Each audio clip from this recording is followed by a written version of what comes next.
First, the second thing you say your name. Okay? You by saying your name, what do you need to say your name? You say my name is, or you say my name's, or you say I am, ou bien I'm. Most of the time we like to say I'm. Okay, I'm Wesley Danger. Hello, good morning, my name is Wesley Danger. Or good morning, I am Wesley Danger. Okay, I am is good. Okay, let's talk about age. Okay, age. Okay, you say your age.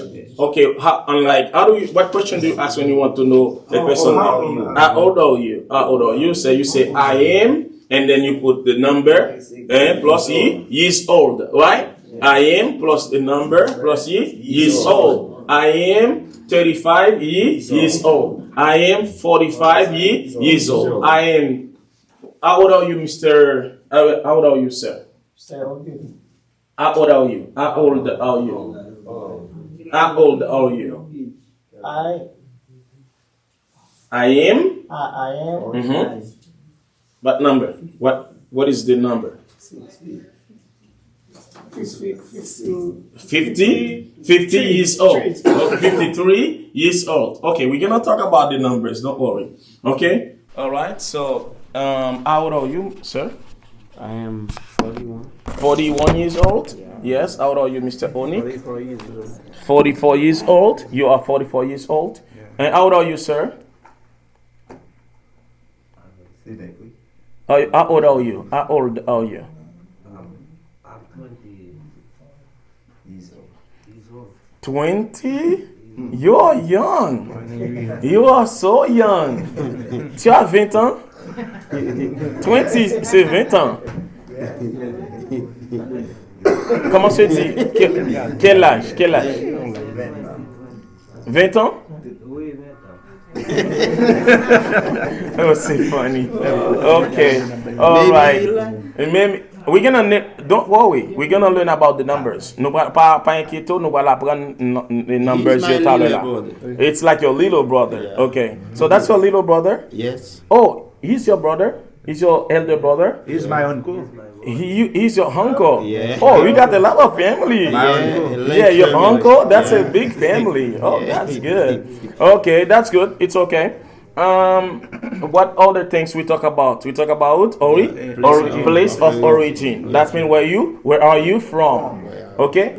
If you want to know about a person origin, your question that you actually say where are you from? And let's go one more time. Where are you from? Where are you from? Where are you from? Yeah, where are you from? Where are you from? So like you say I am from plus the country. The name of the country, right? I am from plus the name of the country. Mr. Onik, where are you from? I'm from Haiti. I'm from Haiti. Madam, where are you from? I'm from Haiti. I'm from Haiti. Sir, where are you from? I from Haiti. Not I, from. I am from. Because that verb to be, you need to use the verb to be. Okay? Okay, I am from. Okay? Okay, je suis originaire de, ou bien je viens de. I am from. Okay? Where are you from, sir? I'm from Haiti. Okay, you can say I am from Haiti, or you can say I come from Haiti. Subject, come from. What? I come from, or I am from. You understand? Yes. You understand, class? Yes. Either you say I am from, verb to be. Okay, I am from by using verb to be. And then you say I come from. Subject plus verb. The base form of the verb, right? I come from. Okay? It's like the question is, where do you come from? Okay? So where are you from? Okay? Okay? Or you can say, you can use the adverb. I told you can say I am originally from. Right? Yes. You have a question? Yes? Okay. Mm-hmm. You want to share something? Yes. Je utilise the I'm from, I'm come from. Ouais, parce que même bagaille, mais quand même, on dit différence. Tout petit. Oui. Pour un haïtien, natif haïtien, c'est yeah, originaire de. Ok. Originaire de. Monde qui vient dans le pays, et puis le vin démarrer dans le pays. Li sorti dans pays, li vin dans l'autre pays. Li ka di, on dit nous ça oui, on différence, on dit come from, ça veut dire ou sorti de loin, on l'autre côté ou vin de l'autre côté. Les sorti where do you come from? OK, qui côté sorti de loin. D'accord? T'as que ma parle avant ou sorti de l'autre côté, loin. OK? Yes, that's good. That's good to add. Yes, c'est ça. Et m'ba c'est de parler de ça, c'est de petite précision tout petit. So, like you can say I'm from, I come from. Yes, dans le contexte ça. Et puis, you can dire I am originally from. Okay? Okay? All right. So, other things we talk about, was it? Residence. Residence, okay? So, what do we say? To hear about somebody's residence, we say, where do you live? Where do you live? Let's go, where do you live? Where do you live? Where do you live? Where do you live? Live. Okay, I live in Iowa. I live in Iowa. In Waterloo, especially in Waterloo. Okay? So I live in. You can just say I live in. Let's go. I live in. I live in. I live in Waterloo. I live in Waterloo. I live in Waterloo. I live in Waterloo. I live in Waterloo. I live in Waterloo. I live in Waterloo. Where do you live? I live in Waterloo. I live in Waterloo. Okay. You can say if you talk about the complete address now, it's different, right? Like Waterloo is the city, but the state is Iowa. Iowa is the state. Waterloo is the city, right? Is the city. So and then Parkview. Especially Parkview. Like when we give a complete address. So do you want me to talk about the complete address, or you're good? Yeah. When you give a complete address, you give the number.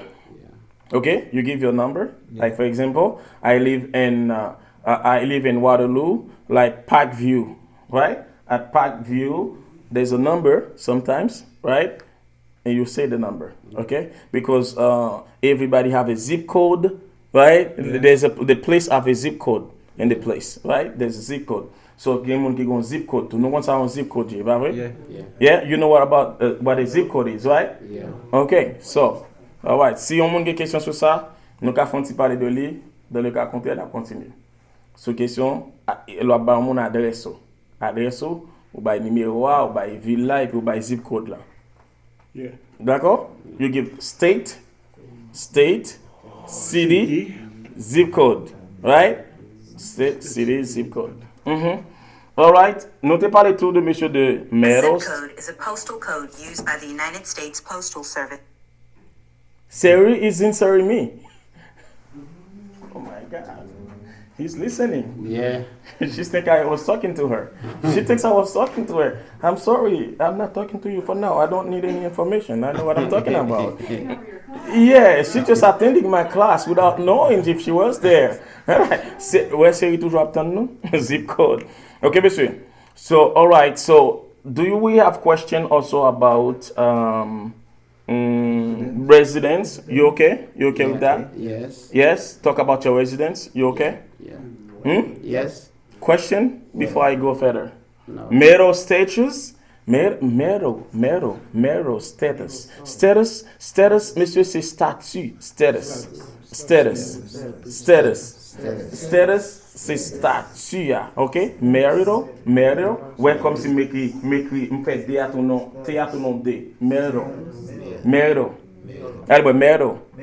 Status.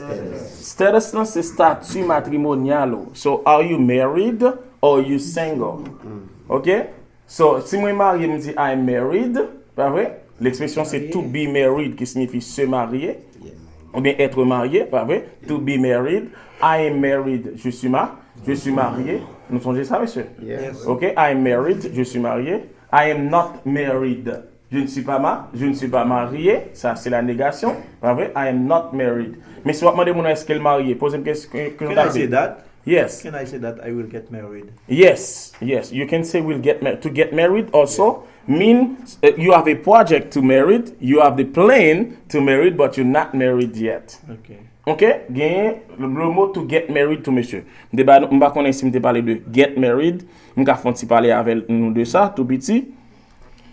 Oui, monsieur Onik, ou capable de dire to get married to. Pas vrai, monsieur Onik, c'est get Monsieur, oups, m'a besoin de couler verbe, m'a fait dessin. C'est to get married. To get married to monsieur signifie se marier. C'est comme si, mais c'est dans le futur. Quand vous avez le plan de se marier, you say, I will get married. Okay? I will get married. When are you getting married? I'm getting married. Tandis ça me dit à monsieur, I'm getting married. I'm getting married, right? W-T-A-N-G. I'm getting married. Okay? Yeah. Okay? I'm getting married. When are you getting married? I'm getting married in June. Okay? You prepare your marriage. You are in the way of preparing your marriage. You are planning it on your marriage. Okay? So, to get married, c'est se marier. Ce n'est pas encore marié, pas vrai? Mais marié dans le futur. Vous avez le plan de se marier. Pas vrai? To get married. So, I'm getting divorced. To get divorced, tout c'est même bagarre. C'est le plan de se divorcer. Okay? So, all right, to get married. No, to get engaged. N'était pas nous mot ça, monsieur? To get engaged. Yes. Yeah. Engagé. Être engagé, pas vrai, monsieur? C'est prendre engagement ou là, pas vrai, monsieur? To get engaged. To get engaged. I'm okay, to be engaged. What does that mean to be engaged? Être engagé. Yes, sir. Law engaged. So, fiancé. Mémoire, monsieur. C'est fiançage. Engagement signifie fiançage. Ça me dit là, monsieur? Engagement. Répétez ça, me Engagement. I'm getting engaged. I'm going to be engaged. Ou bien I'm engaged. Dis-moi ça, I'm engaged. I am engaged. I'm engaged. Ça signifie dire I'm engaged, monsieur. Je suis engagé. Je suis fiancé. Qui j'ai dit me fiancé en anglais? I'm engaged. I'm engaged. I'm engaged. Okay, but I'm all about assistant boyfriend, no? Yeah. I assistant girlfriend, no? Engaged. Okay, so that's not my girlfriend. We have one more stage, like closer to be married, right? So on ne pas vers le mariage, right, monsieur? Parce que l'on engage là, fiancé, c'est une promesse. You promise your girlfriend you're gonna marry her. Right, monsieur? L'on engage, c'est comme si vous dites, vous promettez ménage ou vous marier avec lui. It's a promise. It's an engagement. Son engagement prend. Et là, monsieur, Yeah. c'est une décision pour prendre. Pas vrai? This is a decision that you made, you and your boyfriend to marry. Okay? You understand? Yeah. So, but in life, there are people who live together. Okay? They live together, but they're not married. They live together. Ça veut dire, monsieur, to live together. Et habiter ensemble. To live together. Allez, moi. Habiter ensemble. Dis ça, to live together. To live together. To live together. Moi, mon a fait dessin, même pas. On peut Et dessin. le concubinage. Exactement. Exactly. Ça, c'est le mot concubine. Pas vrai, monsieur? Yeah. C'est le concubinage. C'est-à-dire, toi, ou même avec ménage, nous vivons dans la même caille, mais nous ne pouvons pas marier. Illegally. Live together. Allez, moi, répétez-moi ça. To live together. To live together. To live together. To live together. To live together. Together. That means we are living together, but we not married. It's a form of like, you're not married yet. You live together. Maybe someday you might decide to get married. Okay? All right? That's what we do. Okay? Peut-être quelques fois qu'on doit décider ou dire chérie, nous pas vivre dans plaçage encore. Et bien, monsieur. Yeah. Et bien, monsieur. Yeah. Ça est les plaçages. Yeah.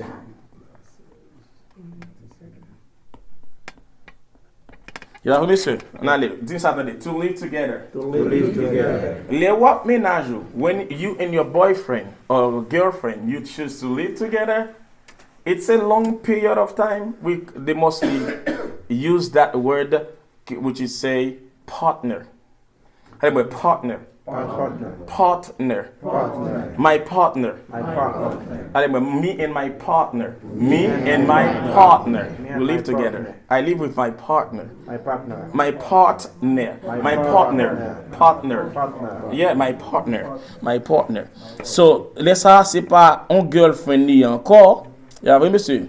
C'est pas un boyfriend ni encore. Ils viennent pas. Your partner. So, sorry. I'm gonna clean this. All right.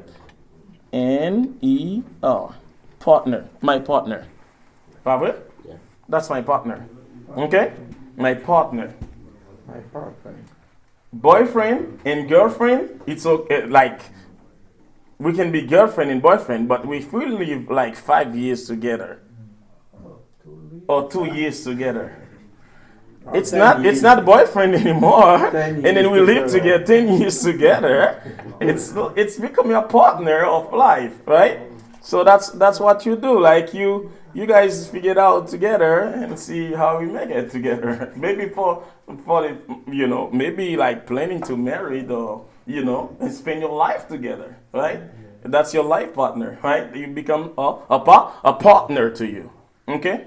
Alright, swap li vieux avec mon monsieur, nan kay pas dire boyfriend ou girlfriend, parce que swap introduit on va parler dans introduction.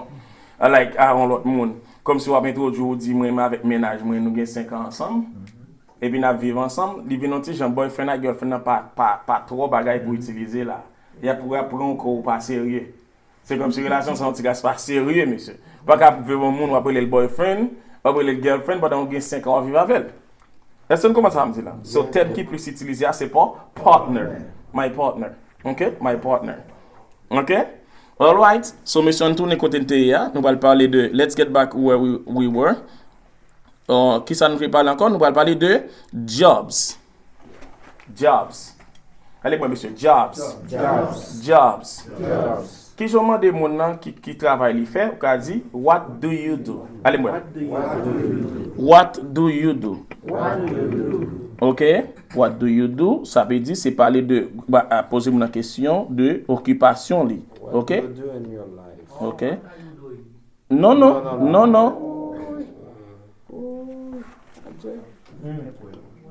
Question? What are you doing not doing? It's another question for It's bad. Okay, we're gonna talk about jobs. Question to ask you say, what do you do? Oh, Alemwe, what do you do? What do you do? What do you do? What do you do? Alemwe, what do you do? What do you do? What do you do for a living? What do you do for a living? What do you do for a living? What do you do for a living? A living. Living. A living. Living. On va l'écrire pour nous pour nous avec moi pour nous plus à l'aise c'est what do you do for a living? What do you do in your life? It's good to say what do you do in your life, but it's better say like what do you do for a living? Yeah. For a living. For a living. Anyway, what do you do for a living? What do you do for a living? What do you do for a living? What do you do for a living? Allez, moi, je vais demander qui profession, oui. Qui ça le fait? Ou sortir avec moi dans notre date. Vous pouvez dire comment ça le fait? Vous dites, what do you do for a living? Allez, moi, monsieur, what do you do for a living? What do you do for a living? What What do do you do for a living? a living? Yeah, what do you do for a living? What do you do for a living? I'm an engineer. I'm looking for a job. I'm looking for a job. Okay, you can exactly if you're not if you not employed yet. Okay, you like unemployed. I am unemployed. Unemployed. Direct ça peut monsieur. Employed. Unemployed. Employed. Employed. Employed. Okay. Unemployed, c'est un monde qui va travailler. Allez moi. Unemployed. Unemployed, bon mais facile nous équiper bien. Nous connaissons des problèmes écriture. Ça nous tout connaissons habitué nous résister nous. I am unemployed. Employed. Employed. Pas vrai monsieur? Yeah. Unemployed là, c'est-à-dire je ne suis pas employé, c'est-à-dire je n'ai pas d'emploi. Qui m'a dit? Unemployed. Allez, moi, employed. I am employed. Si m'employé me dit, I am employed, ou bien I have a job. Allez, moi, do you have a job? Do you have a job? Nous avons posé question à tout. Soit me demander si la travail, soit dis moi. Do you have a job? Job. Do you have a job? Do you have a job? Do you have a job? OK? Ou ka pose mon question ou dit do you have a job? I've just got a job. Ah, moi mais ça. Monsieur Aiden fait quoi? Il dit I've just got a job. Moi fait que je non travail là. Ouais moi ça, m'a utilisé ne pas près désolé. Have just signifie une action qui vient de s'accomplir. Ça me dit là, l'expression have just elle doit être toujours suivie du participe passé du verbe à conjuguer. Wow, est-ce que m'a parlé monter un petit classe bah oui. Have just, l'expression have just est toujours suivi d'un participe passé.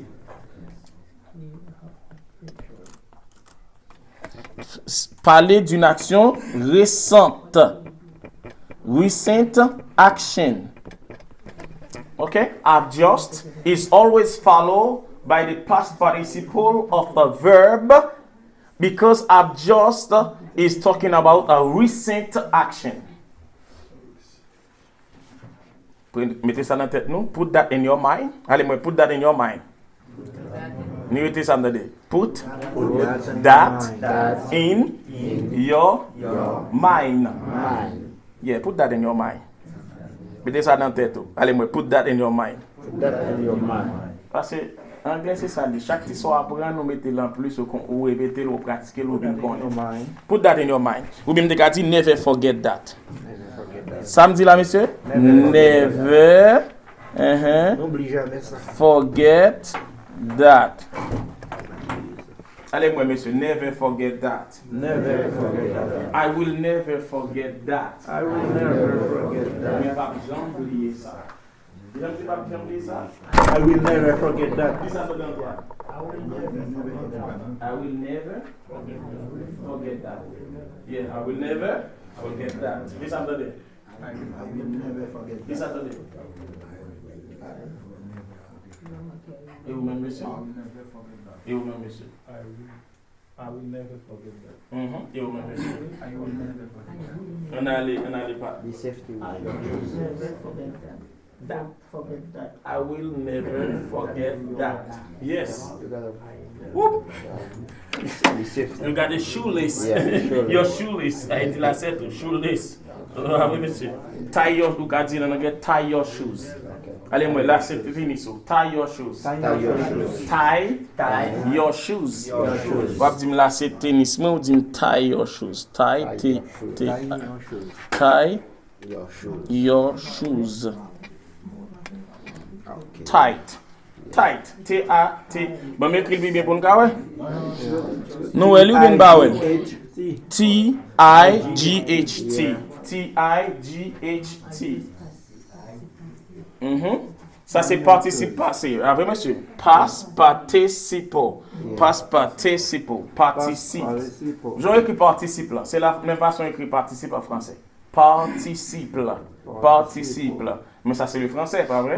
Mais en anglais, on dit participle. Allez, mais participle.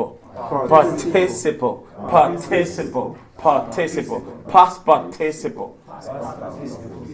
En anglais, il y a ça, le simple present. Bah oui, monsieur. Il y a simple past tense. Il y a present perfect tense. Bah oui, monsieur. Present perfect tense. Il y a present perfect progressive tense. Il y a past perfect. Il y a past perfect progressive. Il y a past participle. So, son équipe bagaille pour nous connaître. Bah oui. Mais il a connaît au fur et à mesure.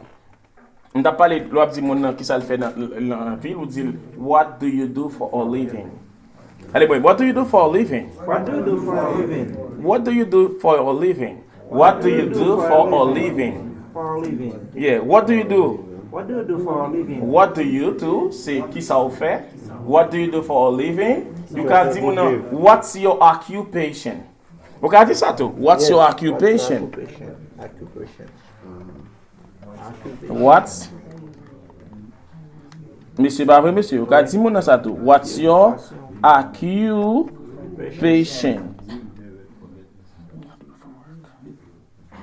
Okay. Monsieur mka efase unemployed la? Employed, unemployed. Okay. Can I clean that? Okay. So besoin plus space. I need more space. Ça c'est différentes façons. On ka pose question. Quand on ba juste on est m'pa vle juste ba nou ki bagay et puis nous pas ka di yo, nous pas ka répéter yo. M'vle nous ka pose question et nous ka répondre to. I want you to be able to ask the question, but at the same time, I want you to be able to give an answer. Yeah, okay? You need to be able to give an answer. C'est-à-dire, vous devriez être capable de donner une réponse aussi. Okay? All right? So, dis-moi, what do you do for a living? Ou dis-moi, qui ça? What do you do? Qui sont capable de question occupation qu'on dit, what do you? Do you have a job? And do you have a job? Do you have a job? Qui sont capable de dire encore, monsieur? What's your occupation? Ou vous pouvez dire, what's your line of work? Capable de ça? Yeah, your line of work.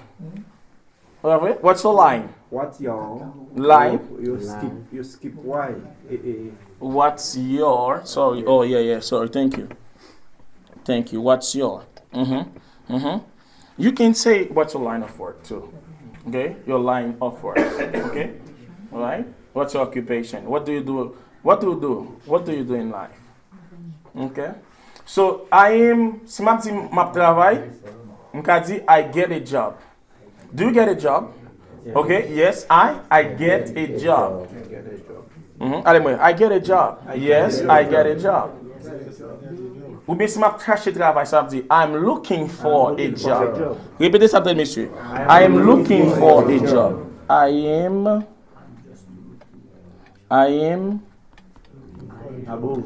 looking for a job. Yes. What kind of job are you looking for? Exactly. Belle question. Ça dit, monsieur, I am looking for a job. Dis ça, attendez. I'm looking for a job. Après, je dis, après, c'est bien 2 heures de temps, à l'aise. Après, je dis, même, il y a 2 gros de temps. C'est le cas côté, je presque une moitié de temps, on finit là. I am looking for a job. Monsieur, I am looking for a job. Ça me dit, quand les maps disent, on pas travail, ça me dit, I am an unemployed person. I am an unemployed person. Je ne suis pas employé. Unemployed. I am looking for unemployment. C'est employment, c'est job, travail. Nous quand ça dit travail en anglais employment. Allez moi employment. Allez moi travail. Ou bien job. Okay? I'm looking for an employment or I'm looking for a job. Quand il y a la question qui a posé mon a dit what kind of job are you looking for? Okay? What kind of job? Pardon, monsieur? Yeah. What kind of job are you looking for? Exactly. Something like what kind of? Allez, répétez something. What kind of job? What kind of job Are you looking for? What kind of job are you looking for? Quel type de travail vous cherchez là? What kind? Oh, sorry, by écrire I'm looking for a job. Okay, what kind of job are you looking for? Committee for. Yeah, escape for. Thank you. Thank you, sir. Par exemple, monsieur, notre job, nous avons une liste de jobs. Par exemple, moi, c'est un ingénieur. Me dit, I am an engineer. Allez, moi, I am an engineer. I am an engineer. Okay? Mechanic, engineer. Okay? Engineer mechanic too. So, engineer mechanic. So, quand engineer, I'm a mason. I'm a construction worker. Something like I am a construction. Bamba nous quelques listes. Bamba non liste. On peut une petite liste en attendant.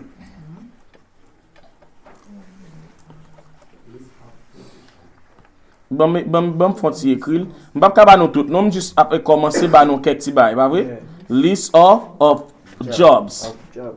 Doctor. Ou bien professions. Pas vrai, monsieur? Yeah. Okay. You can be a doctor. Doctor. Nurse. You can be a nurse. A doctor or a nurse. A plumber. Okay? Nurse. A teacher. I'm a nurse. I'm a doctor.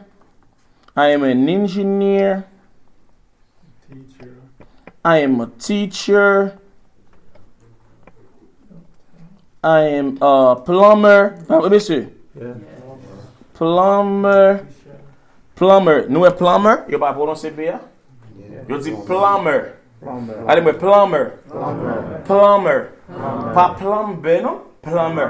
Plumber. Ok, même la nou e B ya, devant M li a prononcé. On prononce pas la lettre B devant la lettre M. Ok? Plumber. Ok, moi son éducateur. Mka di I'm an educator. I'm a professor. Yo utilize professeur plus professeur. Tout oui, monsieur, nous comme ça? Yeah. Professor.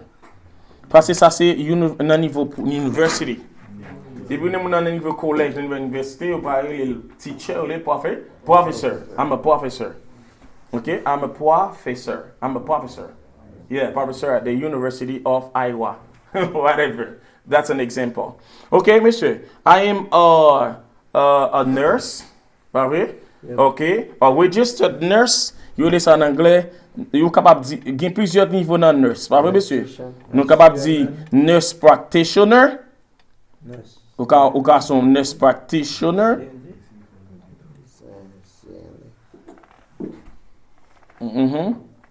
Okay, like ba nou ki jan yo di ça, c'est CNA. Yes. Yo di CNA, mostly CNA. CNA, pas vrai? Yeah. Okay? Gen moun ki se LPN. A teacher. Exactly. A teacher. Teacher. A teacher. H-A-H-A-A, exactly. So, gen plusieurs niveaux dans nurse là, d'accord, dans nursing là. Donc, on est ni, m'ba sécurité parler de nursing avec nous. Gen plusieurs niveaux dans nursing là, d'accord? Alright, moun nan capable di li c'est yon painter. Painter. On moun qui sont painter. On paint, pas vrai? A painter. I'm a carpenter. Gen moun qui c'est yon carpenter. Ça veut dire ils sont charpentes. Pas vrai, monsieur? Moun nan c'est yon tailor. If I say human law, Human liar. human law. Human law. Yeah, exactly. You sont lawyer. Et pas liar, non? Lawyer. So son human liar, son mentor, yeah. Don't confuse lawyer and liar. If you say I'm a liar, ça veut dire son menteur, marcher pas mentir. Mais si tu dis I'm a lawyer, law, c'est loi, mais si tu dis mais son human liar, son menteur. You are a lawyer, not liar. All right. Firefighter. Ou son firefighter ou un pompier. Electrician. Si vous êtes un firefighter, firefighter c'est pompier, mon travail pour rescue a person, okay? Like a firefighter, okay? So I'm a driver. I'm a driver, like a taxi driver or a bus driver, right? I'm a driver, I'm a taxi driver or I'm a driver. So capable di driver, okay? Ça c'est pour chauffeur. C'est une pile profession, monsieur. There's a lot of professions that you could have. Like, you capable di c'est yon gen moun ki travay nan niveau ressources humaines, yo le case worker. I'm a case worker. Un case worker, moun ki travay nan ressources humaines, yo kal wè moun la ka yo consulter moun. Yo gen yon counselor. I'm a counselor. A counselor c'est un moun ki comprend. Exactement, qui prend donner moun, qui consulter, consultant. I'm a counselor. Counselor,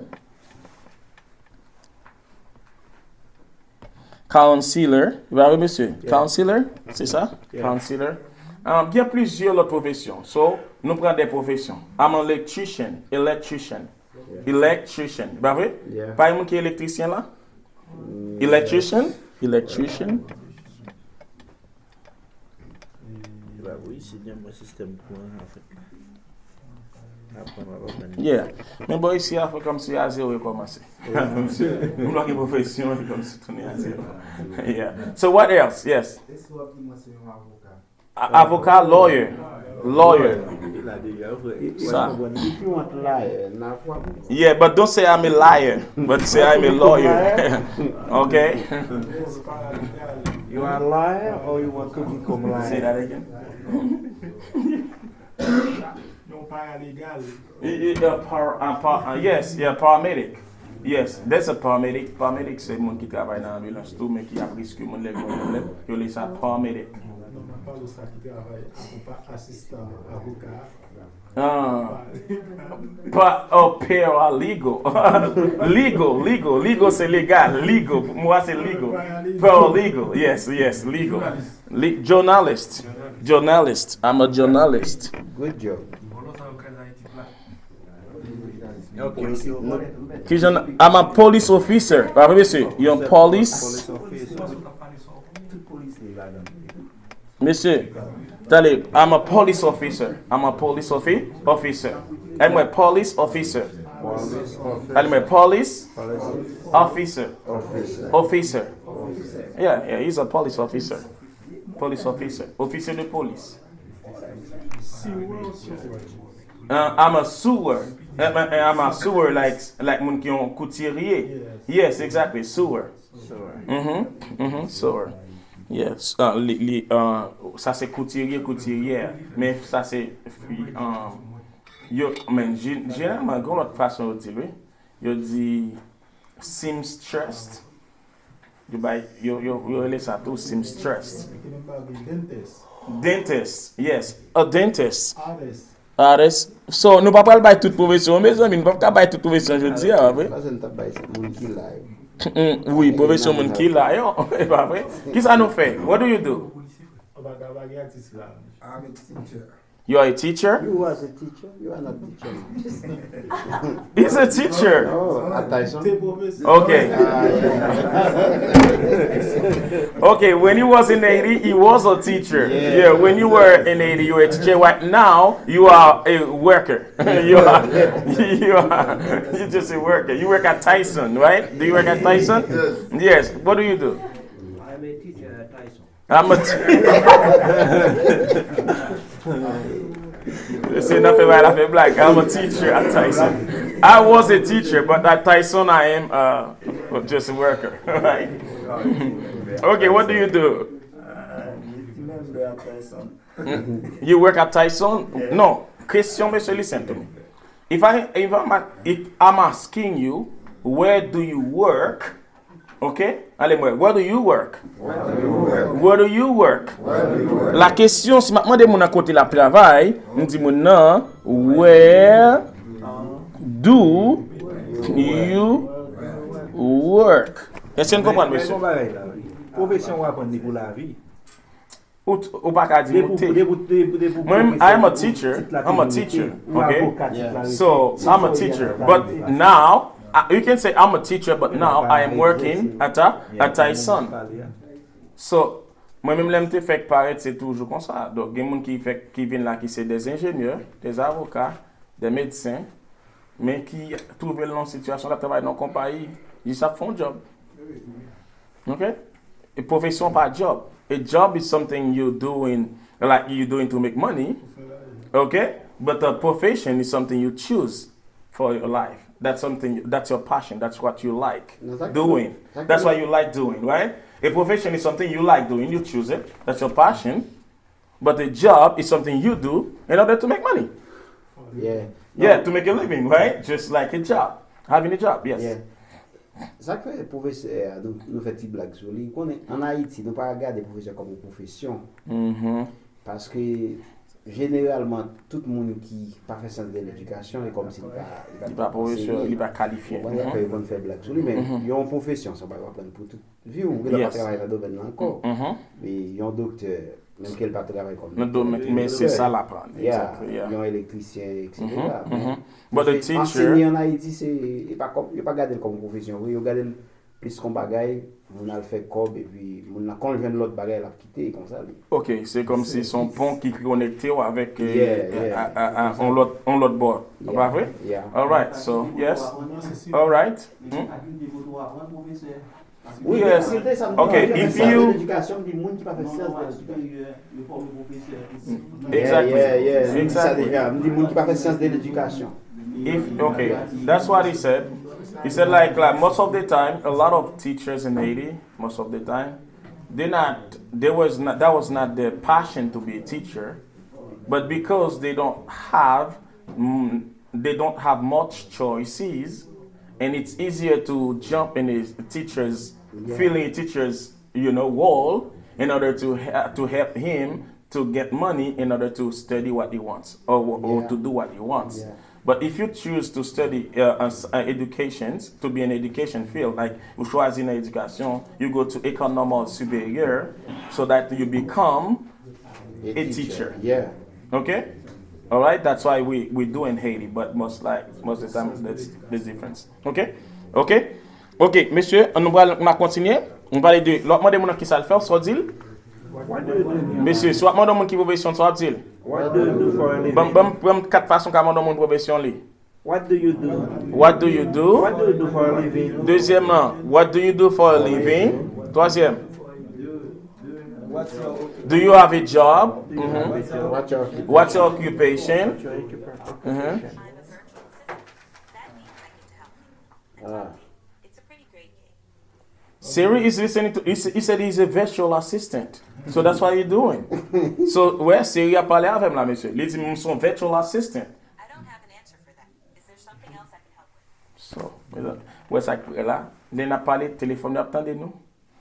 Tout ça n'a fait téléphone à côté nous. Et parce qu'il beaucoup adresse avec ça qu'elle va répondre. Mais des fois, il répond avec la parler, il répond. Il pense avec la parler là. Je parle anglais et puis m'adresse. Je parle de profession qui sont faites. Il dit son virtual assistant. Son assistant virtuel. Yeah. Ouais, Siri qui a parlé avec moi. Ok? Siri, s'il vous plaît, beaucoup à parler avant de m'enseigner. Ok? Les besoins à Mando. Ok. Et monsieur, vous dites maintenant, what do you do? C'est le modèle qui ça le fait. Mais soit dit côté la travail, soit dit. C'est where do you work? What do you work? Where do you work? What do you work? Where do you work? Les hommes qui côté la travail. Mais pas non technique.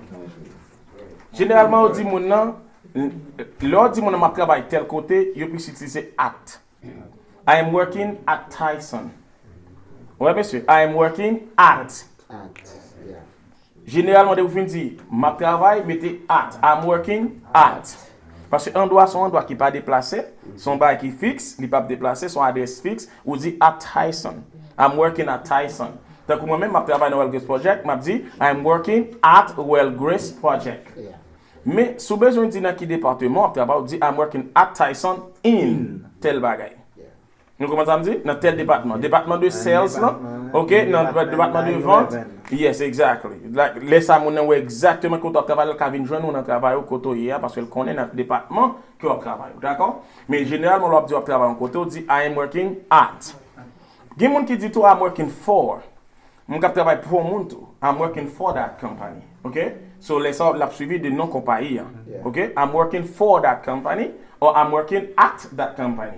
But in that section. Okay? You understand? Yeah. At, for, in. Vous comprenez, monsieur? Okay. I'm working at, c'est compagnie, bravo. In, c'est département de travail là. Et puis, for, c'est pour moun là. Nous comprenons ça me dire? Yeah. All right. So you good, right? All right. Yo pas connaît non? Plus souvent. La majorité haïtienne c'est général, comment on dit général Labor. Labor, mais c'est labor, c'est travail, c'est juste travail, on fait labor. Laborious, c'est laborieux. Yo dit general labor. Ça est important pour nous dans la description. Dans tête tout, exact. Et ça fait me dire nous, je travaille tel côté, mais dans tel département. Moi. Ça veut dire c'est ça identifier si mon monde qui travail, et que connaît moi même mais ça me fait. Ok, mais côté me travail. Maintenant, qui section de travail? Like, m'ba c'est Ishara, a travaillé dans Tyson, but il a travaillé comme interpreter. Vous êtes capable de dire I am working at, pas vrai, monsieur? In ou bien for, pas vrai? Ça dépend de qui soit expliqué. Ok? Mais moi-même tout, je suis capable de dire I'm working as too. I'm working as an interpreter. I'm working as a teacher. As. Comme un professeur. À titre de professeur. D'accord? I'm working as a teacher. As an English teacher. Ok? I'm working at, pas vrai, monsieur? At Tyson, ou bien at tel que tu travailles là, Western Home, for example. So, mais dans tel département, je travaille là, je dis in. Ok? Mais si je vais non, je vais dire for. Ok? Alright? Est-ce que nous comprenons ça? C'est nous clair. Alright, ça n'a pas parlé encore, monsieur, de ça. Que ça n'a pas parlé encore. On parle de jobs. Alright, so, qui ça n'a parlé de hobbies? On va parler de hobbies. C'est hobby. Monsieur, peut-être ça avec hobbies. Hobbies signifie distraction, passe-temps. Ça me dit hobby signifie distraction ou bien passe-temps. What is your hobby? Routine, ça fait pour distraire ou le pas rien. When you off. Routine c'est daily activities. Je parler de routine, moi c'est activité chaque jour. My routine, okay, my daily activities. Allez moi, routine or daily activities. C'est-à-dire les activités quotidiennes. That's my routine, okay? R-O-U-T-I-N-E-S, d'accord? Routine. But, je parle de daily activities, moi, dans l'activité quotidienne, moi. Là, je parle de what do you do when you off, when you're not working. That's my hobbies, right? My hobbies. What do you do when you're not working, when you're off? What do you like doing when you're off? What you enjoy doing when you, what, talk to me about your hobbies. Parlez-moi de distraction, nous. On allez. Let's talk about hobbies, class.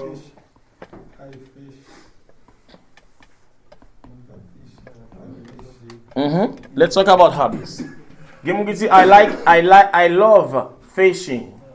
Monsieur Narwe, généralement, les gens parlé de ça, on fait, ils peuvent utiliser le mot love au lieu d'utiliser like.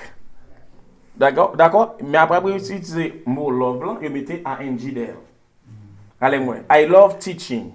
I love, ça c'est pas un hobby, non? I love fishing. Allez-moi, I love fishing. I love fishing, ça c'est mot utilisé, c'est I, et puis love, et puis mettez plus verbe, plus ing. Ça c'est un hobby? Pêcheur en profession? Oui, il y a des gens qui aiment fishing comme hobby. Non, je ne vais pas mettre dans le Non, bon ici en Aïwa, l'homme n'a dit qu'il va pêcher. C'est comme si pour lui là, c'est distraire, oui. I love plus verbe. Il a le fait, exactly. Mais bon ici c'est pour distraction, c'est pêcher. Monsieur, on va le montrer nous monsieur. I love fishing. Example. Si vous mettez profession, I am a fisherman. I am a fisherman. I love fishing. Okay? I am a, vous mettez non profession, pas vrai? I'm a teacher, I'm a doctor, I'm an engineer. But le m'a dit, mais remè fait tel bagay, I enjoy fishing. I enjoy fishing. Ok, monsieur? Si vous mettez deuxième façon qu'a dit encore, on a dit I enjoy. I enjoy fishing. Plus verbe, plus ing. Ça me dit là, I enjoy fishing. I enjoy playing soccer. Allez-moi, monsieur. I enjoy playing soccer. Bah oui, monsieur. I enjoy playing soccer. Ou bien, I enjoy reading. Qu'est-ce que vous me fait, demoiselle? When you're not working, what do you like doing when not working? When not at work? Soprano? When you are not at work, so what you in your spare time or in your free time? What do you do? It's like I'm saying, what do you do or what do you like doing in your free time? What do you do? Monsieur Nali. Monsieur Samtila, what do you do in your Miss Anale, what do you do in your free time? Free time. Samzila? Free time. That means when you are not at work. Samzila, monsieur? What do you do in your free time? Or what do you do when you are not at work? When you are off. When you off. Pardon, monsieur? Yeah. When you are not at work, when you are in your free time, what do you like doing? What do you like doing? What do you enjoy doing? Stanley, what do you enjoy doing when you're not at work?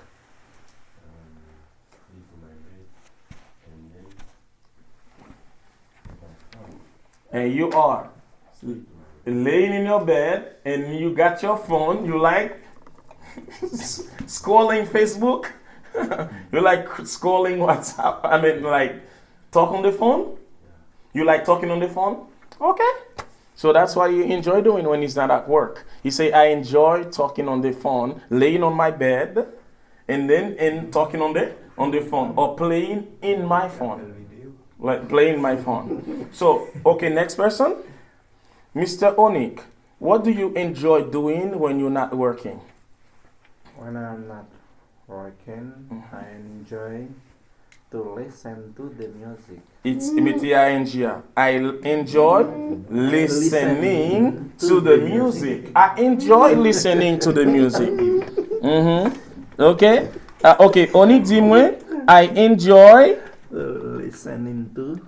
I enjoy listening. Listening to. Listening to music. Okay? Okay. You chose that? I don't know. He said that to me. He enjoy listening to music. Me too. I like listening to music. So, Madam, in the middle, you. What do you do when you are not working? What do you enjoy doing when you're not working? I'm working. When I'm not working. When I am working. Listen. When I am not working. Allez, non. When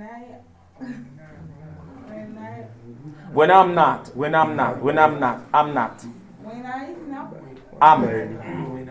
I'm not. Okay, listen. Tell me something avant.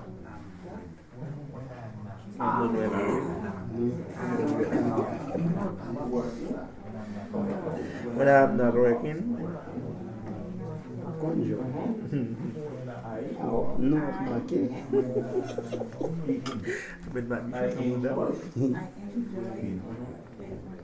I enjoy watching series. Yeah, okay. When I'm not working, I enjoy watching some TV series. Okay. All right. What about you, sir? What do you enjoy doing when you're not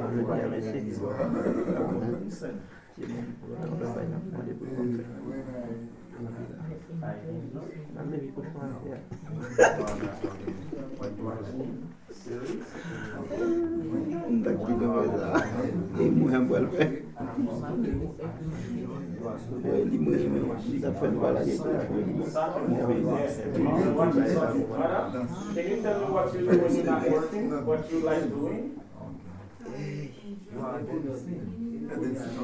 You enjoy cleaning your house. That's good. Non, monsieur le comme ça, nous qui peut l'environnement walk. Ça, when you even pay housekeeping. Alright, that's it. Cleaning your apartment. Ici, Madam, when you're not working, what you enjoy doing? You like you enjoy listening to music. Yeah. Oh, receipts. Oh, receipts. Oh, you enjoy looking for some receipts, so like you can cook. How you cook? Oh, Madame, c'est on cook. Monsieur, nous connaissons les cook. Yes. Cuisinier. Non, you pas même dit cooker, non? You dit cook.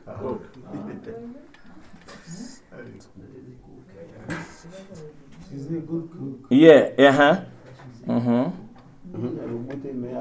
Oh my God. So, yeah, monsieur. She likes cooking. She enjoy cooking. She enjoys cooking. Do you like to? How many of you like cooking? How many of you like cooking? You are one of them. You like cooking? You like cooking, sir? What you like cooking?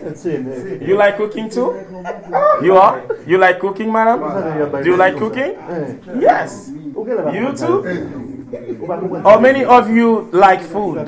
Like food? How many of you like food? How many of you like to eat? Let me see how many of you like to eat. You like to eat, but you don't like to cook? Okay, that's happened. Me too. I enjoy.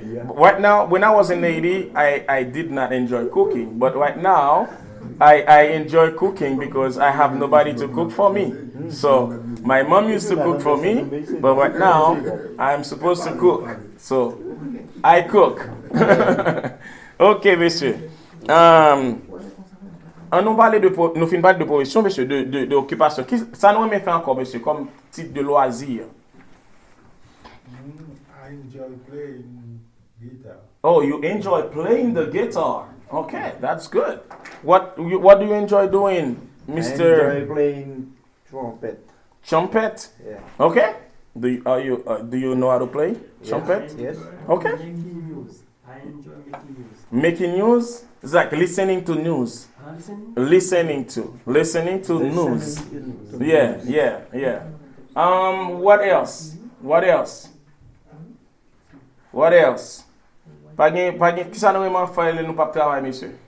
Qu'est-ce qu'a dit ça nous faire pas travailler? Watching TV. I enjoy watching TV. I enjoy Count money. count money. Yeah. Non, monsieur. Là nous pas travailler là, monsieur. Là tu vas répondre, nous va parler là. I enjoy counting money. Yeah, with my friend. Oh my God. Okay, so this guy say, the only thing I like doing, so when I'm not working, I enjoy counting my money. Monsieur, attention, on prend l'autre bagage. Mr. Cicero, what do you enjoy doing when you're not working? When you are not at work? What do you enjoy doing? Qu'est-ce que vous faites au travail? And listening to music. Allez-moi, monsieur. I enjoy listening to music. I enjoy watching TV. Allez-moi. I enjoy watching TV. I enjoy listening to music. Elle dit, moi, j'aime entendre de musique, moi, j'aime regarder télévision, les bas travail. Moi-même, myself, when I'm not working, I enjoy listening to music, but on l'autre bagay moi me fait encore, I'm just like him. Like I enjoy talking on the phone. Yeah, like Mr. Stanley. But my best thing I like doing when I'm not working, I enjoy going to the beach. I miss my beach. Monsieur manque plage mayo. Plage mayo manque. That's my best thing I like doing when I'm not working. Go to the beach. Go to the beach. I enjoy going to the beach. But here it's not. There is no. I never got an opportunity to go to the beach since I got Now here. you dream. I enjoy going to the beach. To the fishing. Pas grand monde qui dit me fait lecture là. Papa, quel monde qui me fait lecture? Yeah. Someone will say that. Who say that? Yeah, Yeah. one say I enjoy reading. I enjoy reading. Yeah. Monsieur nous pas moun qui dit me aimer lire là. Pas de temps, non? Moun qui... Pas qu'on a moun yo qui va bailler menti. Pas de temps. Tally. When I was in Haiti, When I was in Haiti, I always Many reading. times. when you were in Haiti, you Yeah. always reading Yeah. because you had time to read. Yeah. But what When happened When now? I come to work, I Come back I from get- work. Yeah. Mhm. I take my book. Your book and you read. After I go to play domino. Dominos. Yeah. You can say that to me too. Like So so. now only sleep, go to work, eating. Enjoy playing. We are slave. We are slave now. Oh my God. Yeah. Oh my God. That's hurting. Domino. So that playing dominoes, Yeah. reading. Okay. Okay. So you see playing cards. Play card. Playing cards. I enjoy playing cards. Different cards. Playing. Different cards. Ma vie tourne la carrière là. So that's hard. Ça c'est dur, monsieur. Et nous dit que en Haïti, moi te me fait tel bagay le nan passe-temps moi.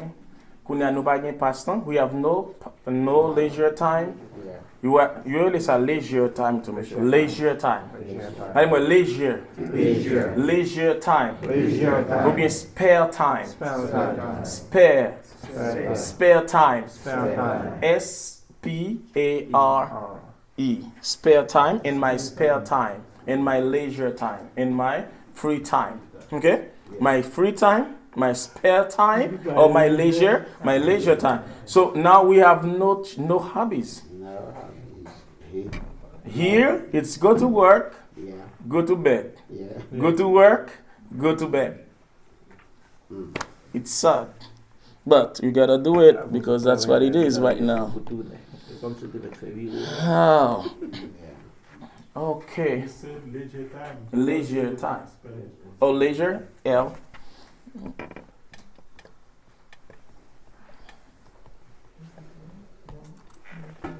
Leisure time, or you say spare time? In my spare time. Allez-moi, monsieur. In my spare time. And my spare time. Repeat after me. In my spare time. In my spare time. In my leisure time. Leisure time. Ok. Leisure. Ok. Qui ça n'a parlé encore pour nous finir avec ça, monsieur, pour nous traverser dans l'autre chapitre? C'est dernier ça n'a fait pour nous parler dans l'autre chapitre, c'est what your future, your dream. What do you want to do in the future? Class, what do you want to do? Let's talk about the future. On parle de futur, monsieur. Let's talk about the future. Future.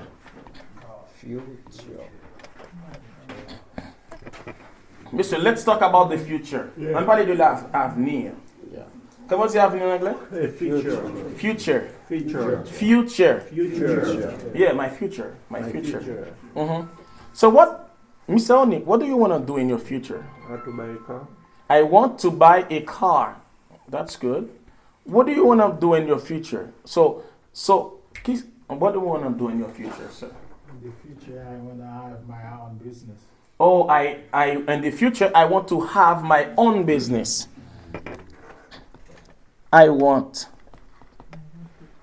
to have or to buy a car. Monsieur? Yeah. I want to own. I mean to have my own business. That's what you tell me, right? I want to have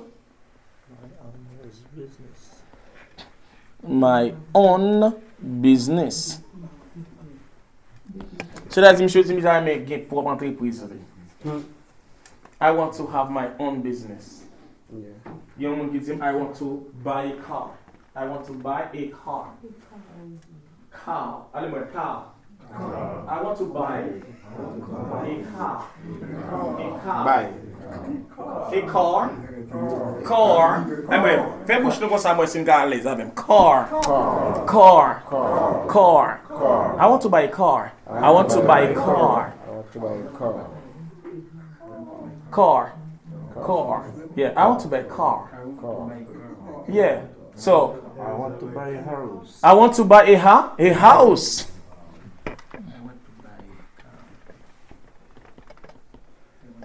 It's a big Big dream, right?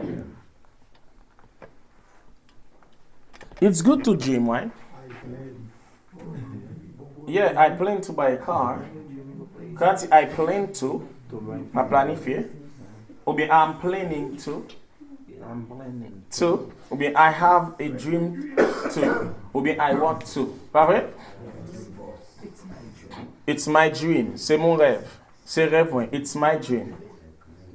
What do you want to do in the future, madam? Like, what do you want to do in the future? What do you dream of? What do you want to do in the future? To be married? Or you want to get married? Yes. Okay. Some people want to have a babies. Do you want to have babies? Okay. It's okay. What do you want to do in the future? So, gen moun ki ta reme. Okay. Ben pose une autre question. Ça c'est what you want to do in the future? So, je vais poser une autre question de l'autre façon. What do you want to be in the future? Ça c'est what do you want to do in the future? Now I'm going to talk about what do you want to be in the future? What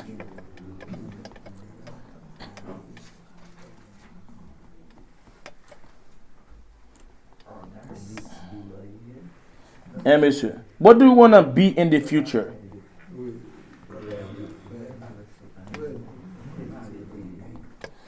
What do you want to be in the future? Sir? I want to be a businessman. Monsieur dit un businessman. C'est-à-dire, c'est un homme d'affaires. I want to be a doctor. You want to be a doctor. Yeah. What do you want to be in the future, Mr. Onik? Be a doctor. A doctor? Like, you want to be like a writer. Yeah. Okay? A writer. Writer, c'est un écrivain, un monde qui a écrit. I want to be a writer. A doctor. D'accord. A writer. You want to be a writer? Yes. What do you want to be Sunday in the future? Sunday, not Sunday, right? What's your name? John Slade. What do you want to be in the future? An interpreter? Oh, we want to be an interpreter. Yeah. You want to be able to interpret. Okay. Interpreter. Good job. Yeah. Interpreter. You'll be there for us. Yeah, it will be there for you. Yeah. Okay? So, madam, what do you want to be in the future? Can you tell me? Please, what do you want to be in the future? Yes. What is your dream? What do you want to be in the future? Qu'est-ce que tu as aimé à l'avenir?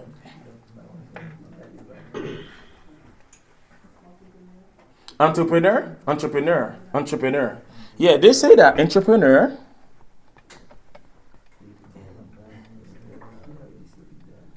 You want to be an entrepreneur? I want to be an entrepreneur, or I want to have my own business. These are I want to be an entrepreneur. Anyway, I want to be an entrepreneur.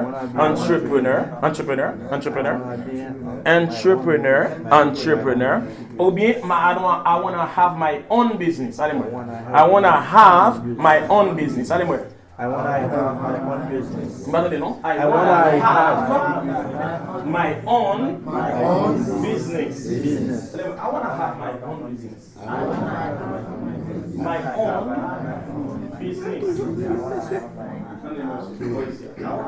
business.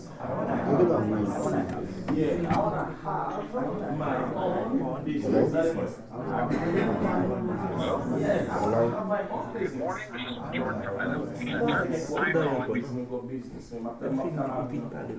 I want to be an entrepreneur. Yeah, I want to be an entrepreneur.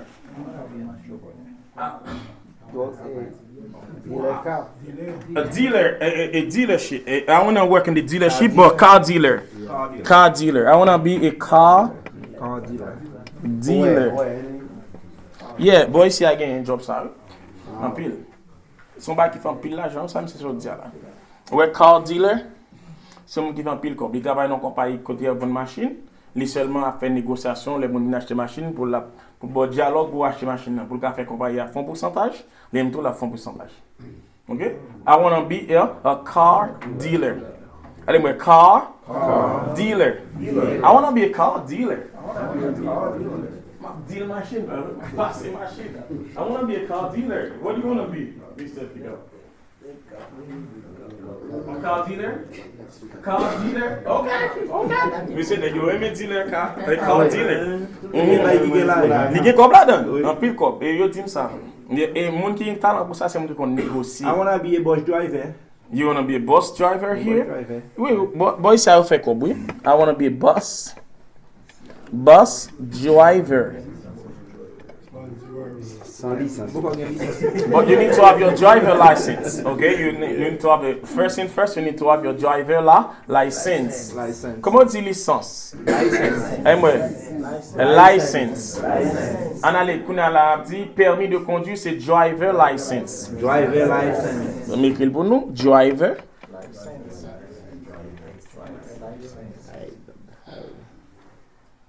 Driver license. Au driver license signifie permis de conduire. Bah oui, c'est. Un permis de conduire, c'est driver license.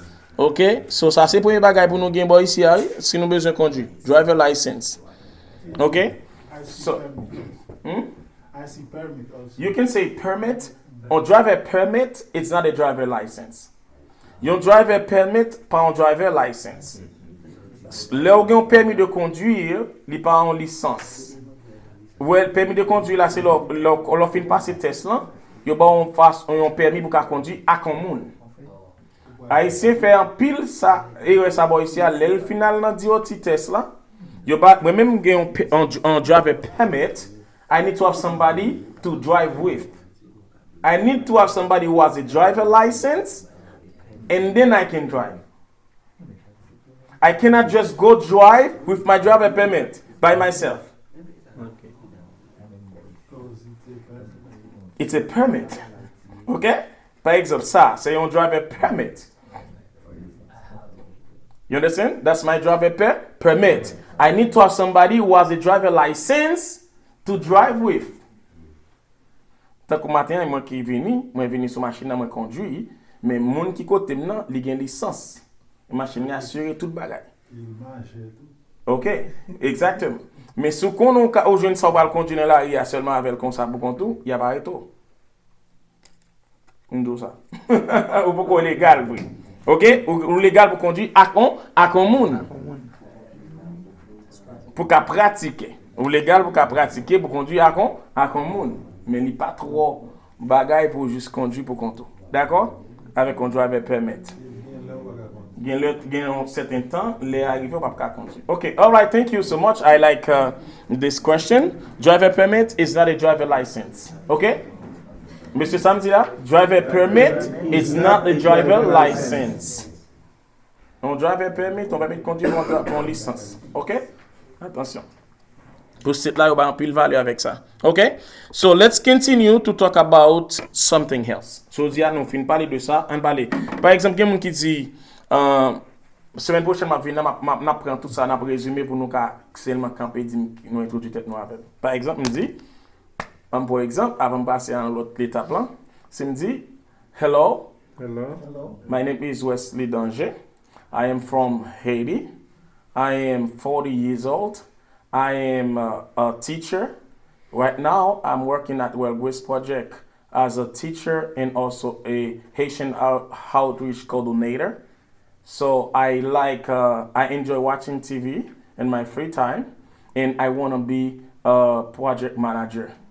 I want to be I want to be a manager in my future. Like I want to have manage people's business. That's it. See? Yes. See? That's it. Next time, Hello. Do you want to do it right now? Yep. Can you do it? Okay. Yeah. I want you to introduce yourself in the class. Hello. In a few minutes. Okay. Stand up and introduce yourself in the class for a few minutes. Yes, you can. Hello. Hi. My name is Bonnie. I'm from Haiti. I'm 44 years old and I'm a teacher.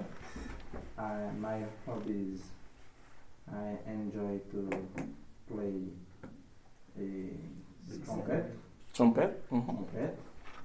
I'm here for learning I'm here to learn, for learning English. Yes. Thank you. Who else can introduce himself in the class? I want 2 or 3 people before I do something else. 2 or 3 people. 2 or 3 more people. All right. Class. Hi. My name is Jacob William. I am 39 years old. I am married. Yes. I have 7 years married. You got 7 years married. You've been married for 7 years. Good. Congratulations. I have 2 children. 2 children. 2 Good. boys. 2 boys. I live in Thompson. Thompson Waterloo. Mhm. I live with my family. You live with your family. And in my life, Mhm. I wanna be a businessman. Businessman.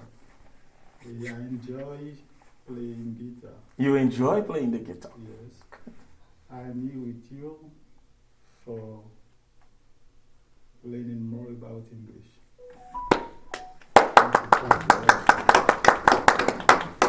2 more. 2 more people. I need a woman. I need a woman this time. Yes, she's brave. Yes. Hello. Hi. My name is Marjorie Toussaint. I am 23. Yes. I'm married. You are. I have 2 children. Yeah. Children. Girl. 2 girls. I enjoy cooking, Cooking. Cleaning. cleaning. That's all. Thank you. Thank you. Thank you. One more person. One more. One more. One more. I need one more person to introduce himself or herself. It will be a wife. A wife? Yes, she's a good wife. Yeah, she's a good wife. She likes cleaning and she likes cooking. That's good. But that's his husband next to him right now. Don't look at her because she's married. I'm just kidding. I'm just kidding. Okay. Yes. Who else want to introduce himself in the class, please? Et si je continue avec la semaine prochaine encore, si nous va faire, je prends l'autre semaine. So, je suis besoin de make sure que on monde qui introduit tête. Bien allez. On monte tête. Il maintenant 5 phrases. Qu'est-ce que sont-ils braves? Si est-ce que pas brave encore? OK. Hello, Hi. my name is Richard Lenny. Yes. I'm from Haiti. Yes. I'm welderman. Welderman. Okay, you're a welder. Welder moun konnen moun ki se soude. Moun kap soude c'est welder. Welder. Yes, go ahead. Keep going. I have 5 children, 5 children. Yes. 3 girls, 3 girls. 2 boys. 2 boys. Yeah. I'm living in Waterloo. You living in Waterloo. You working at Tyson? Yeah, at Tyson. Good. Good job, Ben. Good job. Clap your hand, class. Clap your hand for him. Yes. 5 children. 5 children. Okay. 2 boys, 3 girls. Okay. Good job, class. I am so proud of you. So next week, we are going to continue choosing some student in the class to introduce themselves. I got 5 more people who's going to be ready next week to introduce yourself to the class. Now, let's make a little bit of grammar. Nous faisons un petit grammaire. Nous allons faire un petit grammaire. Est-ce que nous pouvons faire une grammaire? Il y a des gens qui vont faire grammaire, non, pas vrai?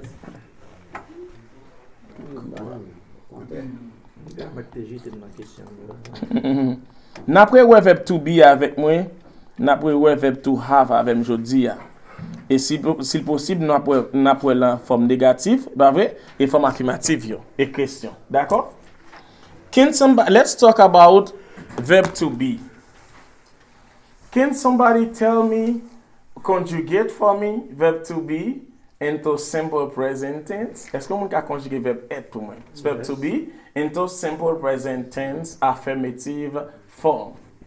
Vous allez? Qui est-ce qui a fait ça? Est-ce que tout le monde a fait ça? Conjugate for me the verb to be. I am. You are. Mes amis me disent, can somebody, one person, I need one person to conjugate for me the verb to be into simple present tense. One person. Go ahead. He, she, it is. Okay, I'm going to. Do you want me to do you matter? Is that bother you if I write it? Yes. It's okay. Yes. It's okay. Okay. All right, monsieur. To be verb. I am. Verb to be. Verbe to be, c'est quel verbe en classe? C'est le verbe être. Simple Simple past. present tense. Present tense. Simple past. On a les monsieur. Monsieur a dit I am. Deuxième personne. You are. You are. She, Quittez monsieur à nos mes amis. C'est he, she, it, is. We are. You are. and they are. M'pa bekre again nan pour que monsieur. Nous pas bekre again nan. On comprend ni. On comprend ni. Ça veut dire monsieur besoin mettre again parce que l'ouel deux fois. Okay. Class, let's conjugate with me the verb to be into simple present tense. Let's go. I am. I am. You are. You are. It is. It. She is. It is. We are. You are. And they are. Okay. Ça nous est, monsieur. He, she, it is. He, she, it is. Un bon exemple, on mette dans forme dans vie, pas vrai? De la vie courante. I am a teacher. I am a teacher. You are a student. It is a dog. We are professors or we are engineers. They are painters, for example. A doctor. Okay, let's take some examples.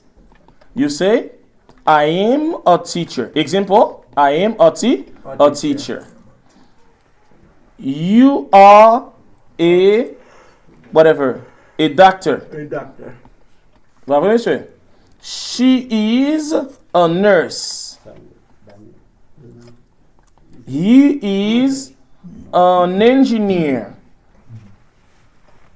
Bravo, monsieur. Yes. Engineer. It is It is a dog. a dog. Okay. We are lawyers. Example, right? Yep. We are lawyers.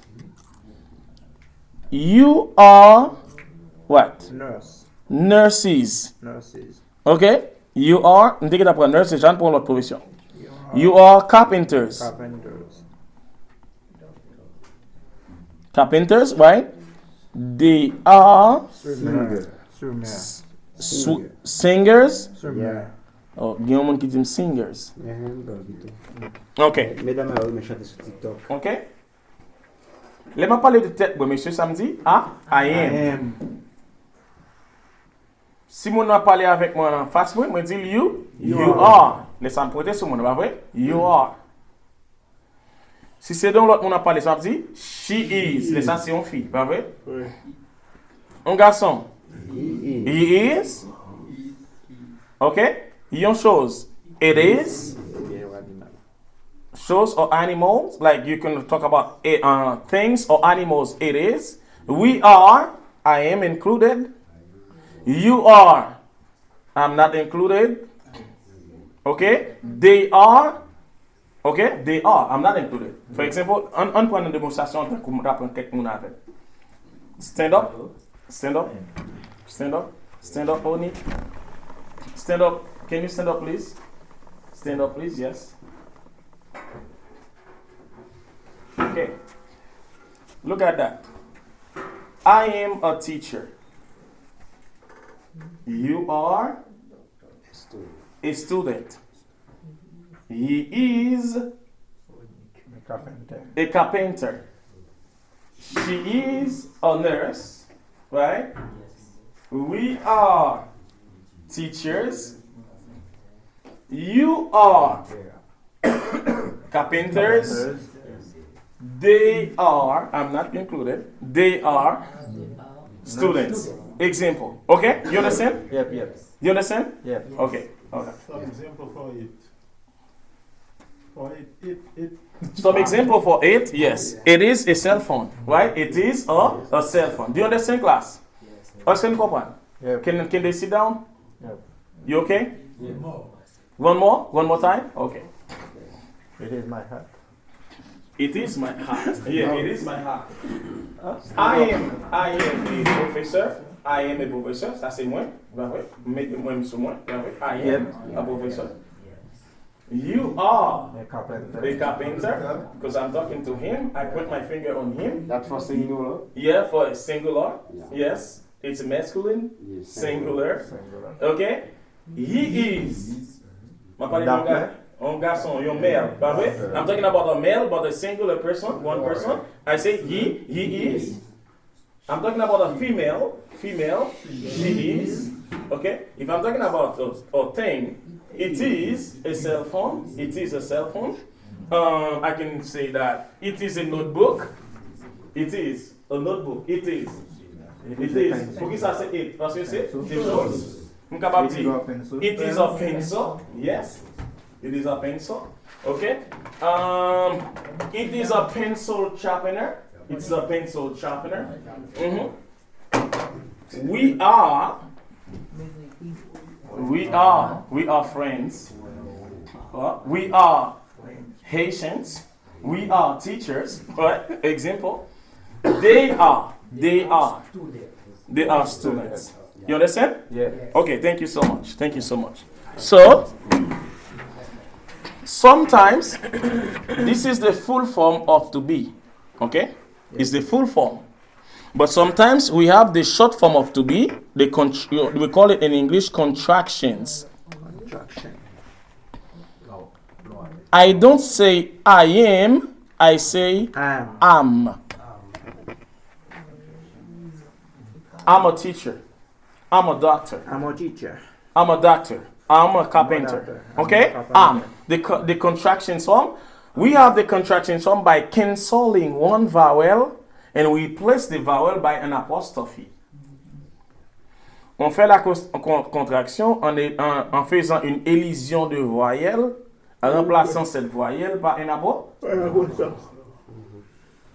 Là, c'est comme si dans ça, Léa, je retire A, je dis I am. Am. Pas vrai? Deuxième contractions. Là, je retire A encore. You are, je dis you. You. His. J'élimine la voyelle, je remplace la voyelle par un apostrophe. His. Par exemple, je vais enlever la lettre I. Ça veut dire, en remplaçant la lettre I par un apostrophe, on dit. His. Okay. This is his.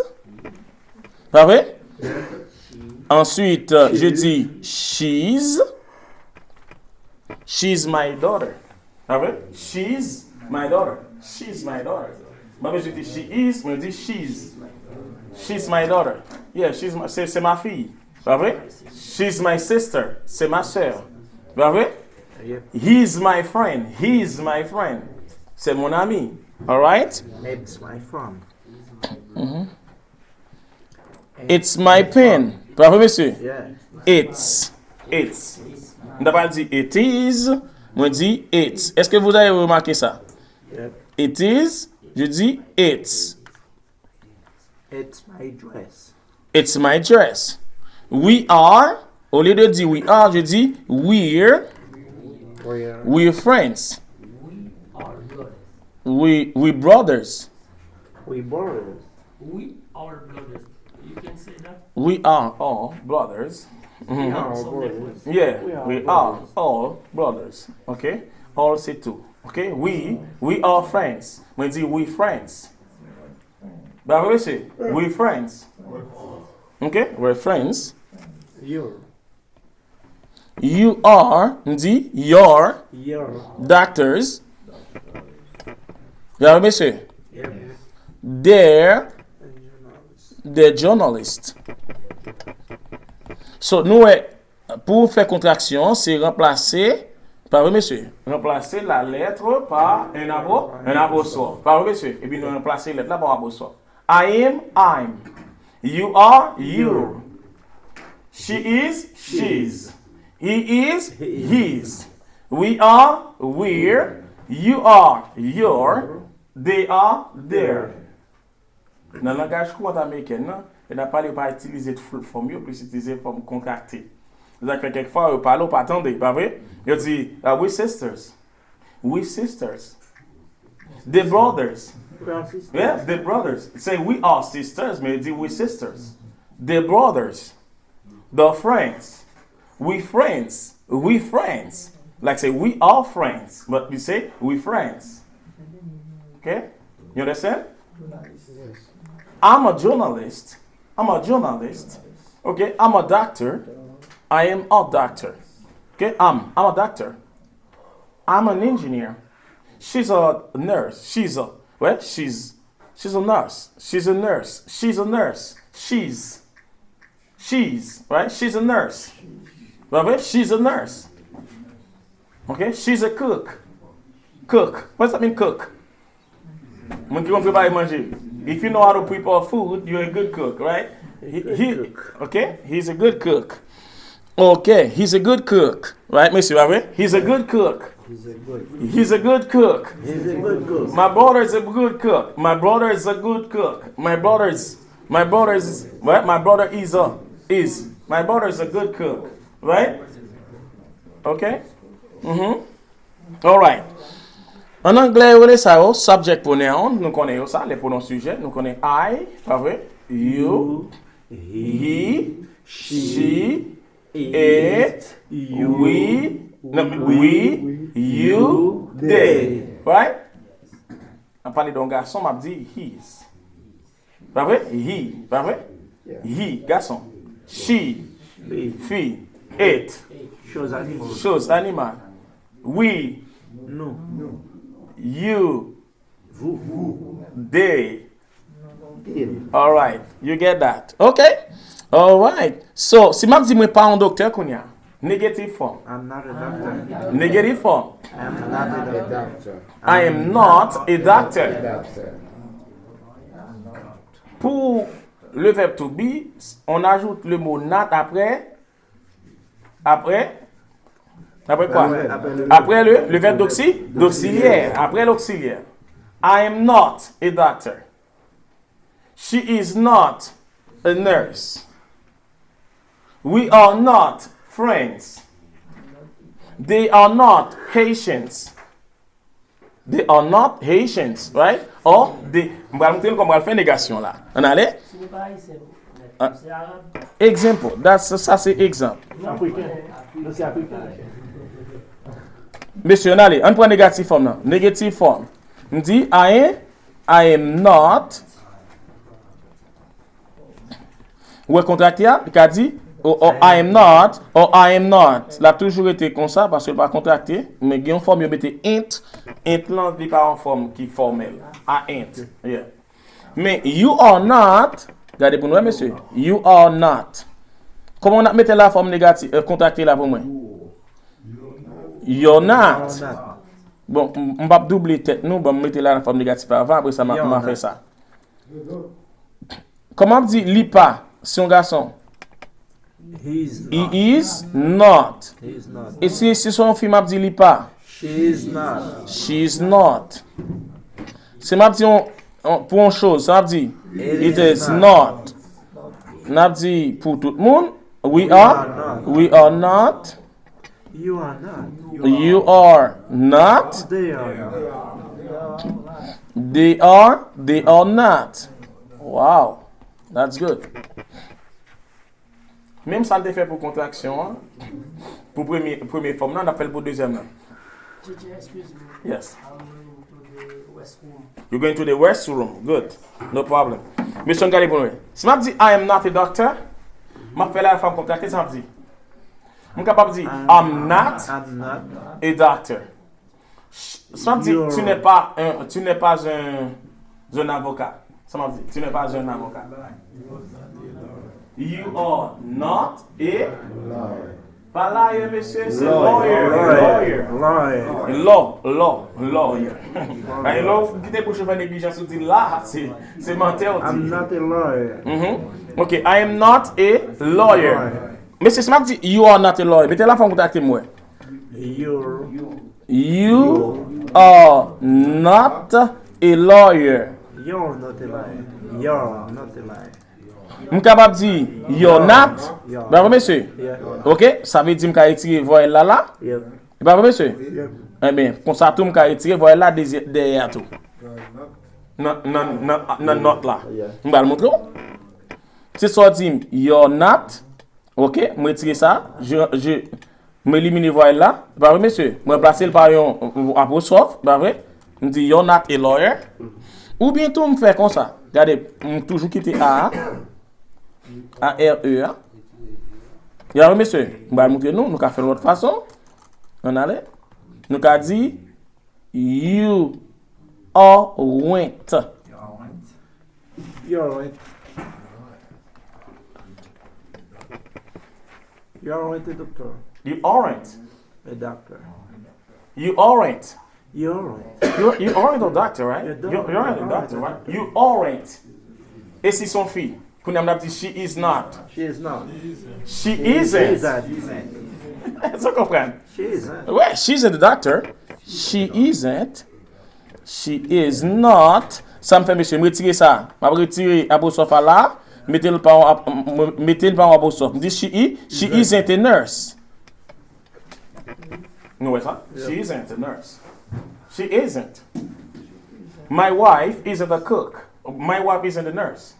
Well, isn't is not. Bravo, monsieur. Smart dit, nous ne sommes pas des ingénieurs. Nous ne sommes pas des ingénieurs. Nous pas ingénieurs. We aren't. We aren't. We aren't engineers. We aren't. Aren't engineers. Okay, engineers. Okay, we aren't. We aren't. Ou bien we are not. Ça me dit là, monsieur, we are not, là, c'est full form, non? Yep. Mais we aren't, c'est contractions. Ou bien me dit, we aren't, or we are not. Au lieu me dit we are not, me dit we aren't. Et si m'a dit they are not, ça m'a dit? They aren't. Hein? They are not. They aren't. They aren't basketball players. They aren't. They aren't teachers. They aren't doctors. Right? All right. So, nous comprenons pour contacter. Vous voyez, monsieur? Yes. OK. On fait un petit rappel du verbe to be, to have. Est-ce que nous bon ça? Oh, bon, pose question. Comment on pose question dans le verbe to have? Questions. Do you have? Ah, OK. Questions dans le verbe to be. On continue dans le verbe to be. On prend question qu'on y a. Am I? Pas vrai? Am I? Ça fait là. Oui. Renverser lui. Bon, moi prendre pour quelqu'un qui parle à côté mia, bon moi prendre. Par exemple, au lieu me dit I am, me dit am I. Non, bon prendre dans full form plutôt. Pas vrai monsieur? Am I? Au lieu me dit you are, me dit are you? Mais suivi d'un point d'interrogation. Pas vrai? Pas vrai? Are you? No problem. How you, for example, Madam, I can say, are you a nurse? No, huh? I am not. Yes, no, I'm not. Are you a doctor, sir? No, I'm not. No, I'm not. Is she, sir? Is she a doctor? No, I am not. I'm talking example. Oh, no, no. I'm not. Je pose question directement. Good. Ma parole voilà. I'm addressing to you. Is she a doctor? No, she's not. No, she's not. No, she's not. Ou bien no, she isn't. Bah oui.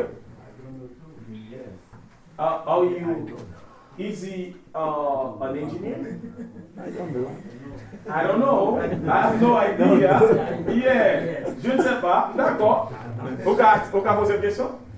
Ask me a question. Dis monsieur, est-ce que son ingénieur?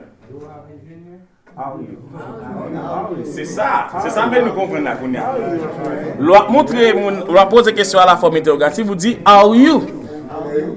On va montrer. Qu'on a bon faire pour nous à la forme question. Me dit question ça n'a dit monsieur c'est am I? Are you? Là monsieur. Is he? Is she? Pas vrai? Is it? Pas vrai monsieur? On va mettre ça au milieu la puis à l'aise. OK. Is it? Pas vrai monsieur? Yes. Is he? Is it? Okay. Is she? Is it? Are we? Pas vrai, monsieur? Yes. Are we? Qui ça me dit? Is it you skip is. Is he? Is she? Is it? You are it. Yeah. That's it. Right? Yeah. Okay. Yeah. Okay, I see that. Are we? Pas vrai, monsieur? Deuxième là, ça n'a pas dit là. Are you? Oh, sorry. All day. Yes, exactly. All day. Kouna, si m'a demandé mon est-ce que lycéen, I'm sorry. Est-ce que m'a posé question m'a dit est-ce que ou c'est un infirmière? Ça m'a dit. Est-ce que ou c'est un infirmière? Yes. Anyway, are you a nurse? Are you a nurse? Parce que les m'a des sont forme de question, bah vrai. Mais c'est pas demander est-ce que tu fais ça ou bien dame ça, lycéen, docteur. Is she a doctor? Is she a doctor? Yeah, is she a doctor? Or is he a doctor? Is he a doctor? Est-ce que monsieur ça son chanteur? He's a singer. Hein? Est-ce que monsieur ça son chanteur? Is he a singer? A singer? Yeah, is he a singer? Is he a singer? Is he a singer?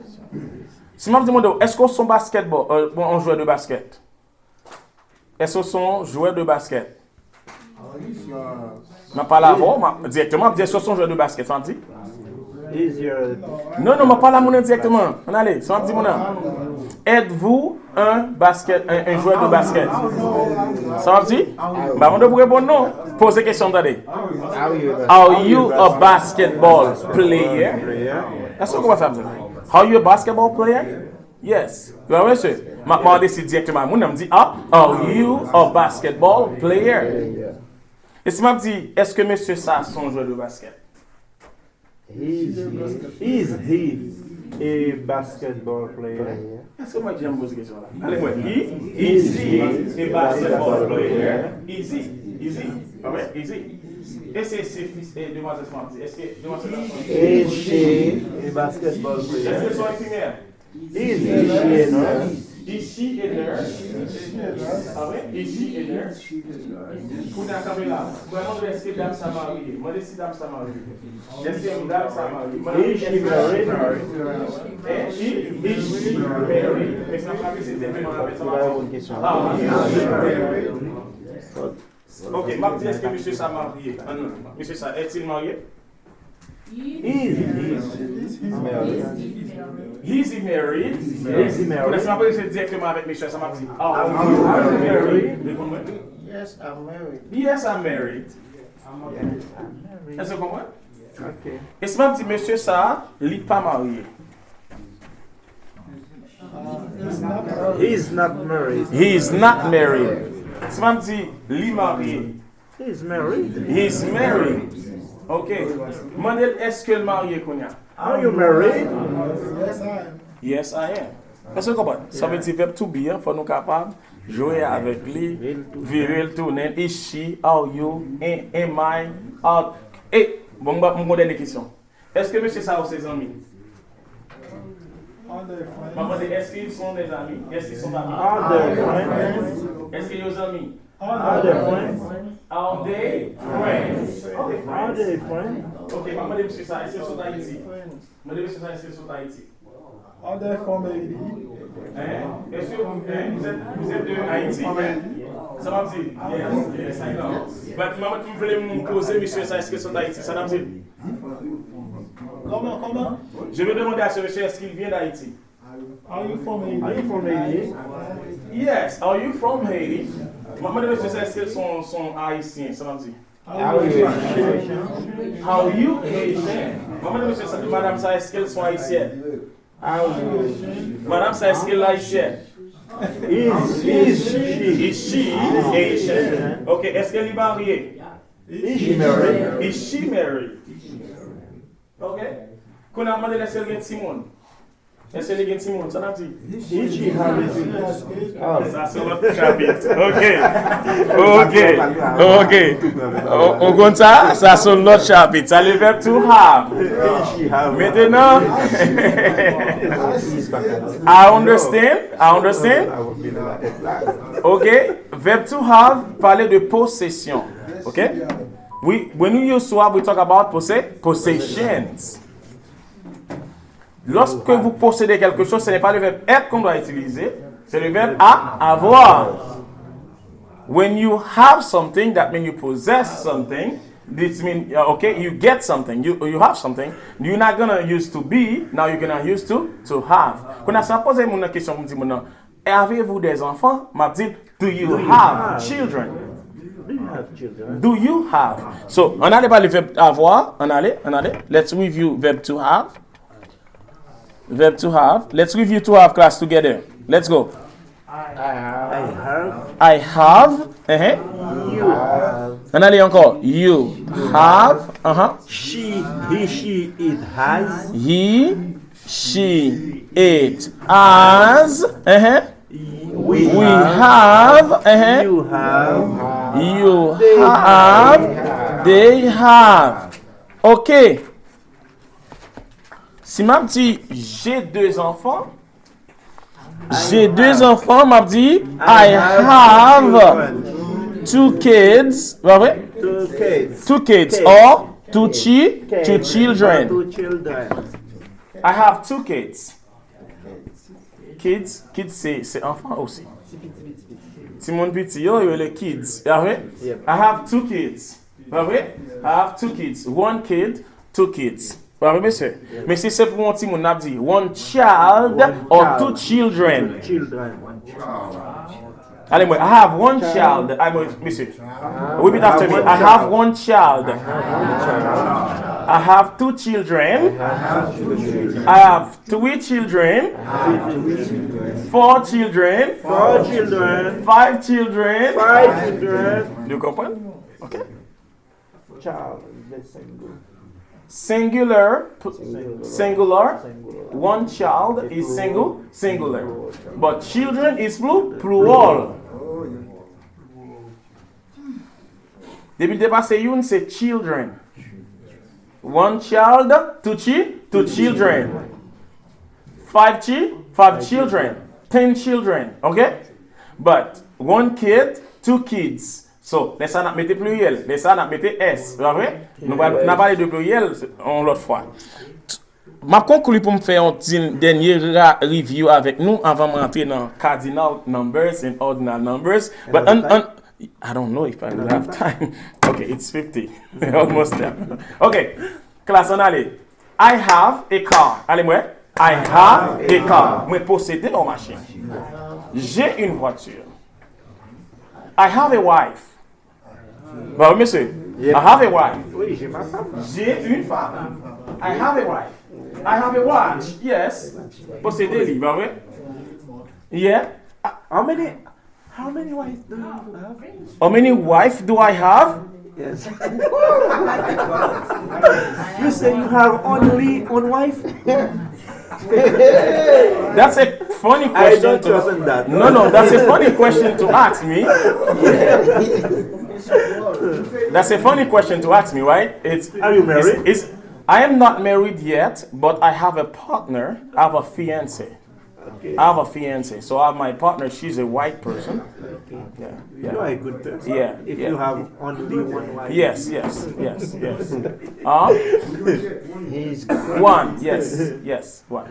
So I mean, I'm not married yet. you got a plan. I got a partner. Okay. You got a plan. You're living in God. Yeah, I got a partner. I tell you what difference between girlfriend and partner. Yeah. I have a partner. Trust in God.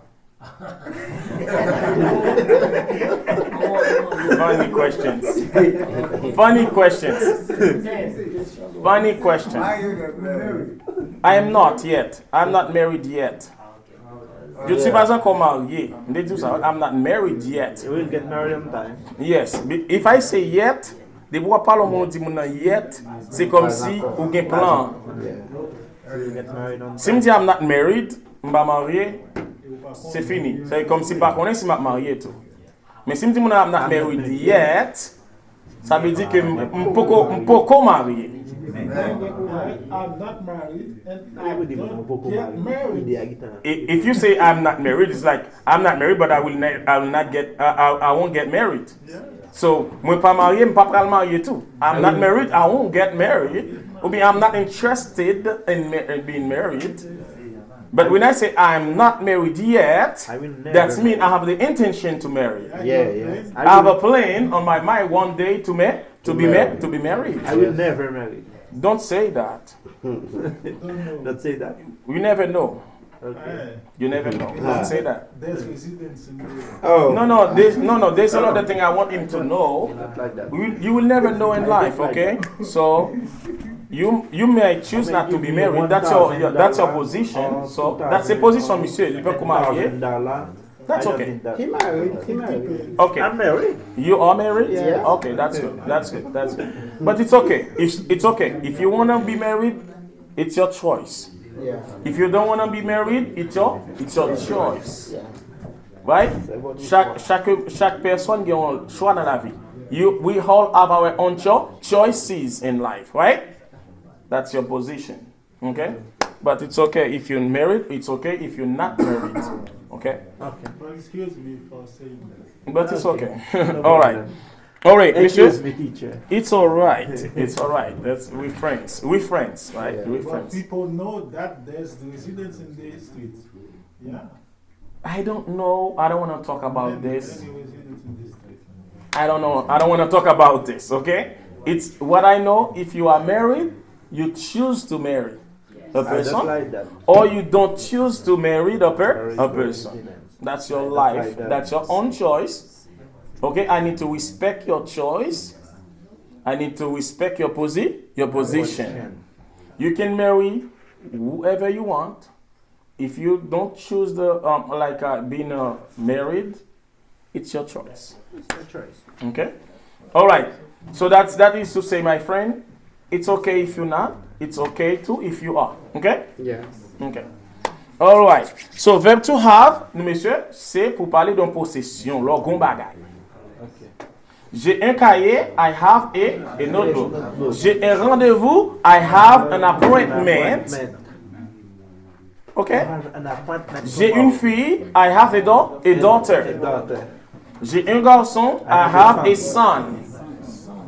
J'ai deux frères, I have two brothers. J'ai deux sœurs, I have two sisters. Okay? J'ai un frère et deux sœurs, I have a brother and two sisters. Okay? So that means you use the verb to have to talk about possessions. Okay? Alright? J'ai une voiture neuve, I have a brand new car. A brand new car. Okay? Alright. So, you understand? Ok, nous comprenons ça, verb to have. Et si je ne pas gagné, monsieur Samdi, moi pas gagné. I don't have. N'oubliez pas, le don't que vous avez, don't là que vous avez là, la négation, on utilise l'auxiliaire do plus not, qui ben moins do not ou bien don't. Pour former la négation. Moi dit I don't have. Deuxième personne a dit you don't have.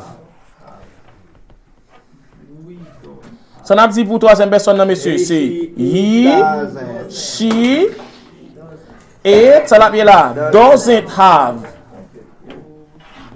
Doesn't. Moi, m'écris pour nous plus bien, pour nous, ouais. C'est doesn't have. Ouais, ma parler avec nous, on a pris un exemple. Est-ce que nous voulons mettre le nom phrase? Yep. Yes. She doesn't have kids. She doesn't have kids. Elle n'a pas d'enfants. Just an example. An example.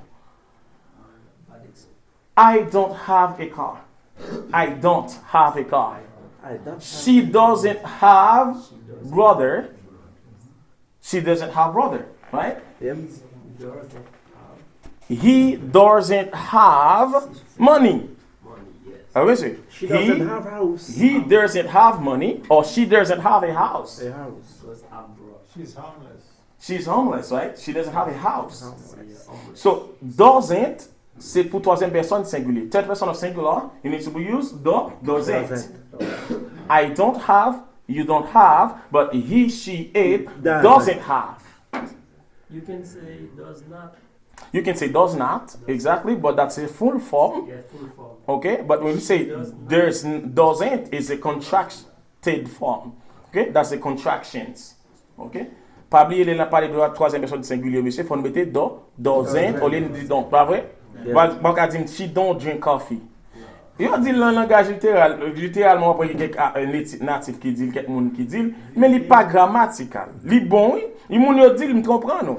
Like he don't drink coffee. But normally you're supposed to say he doesn't drink coffee.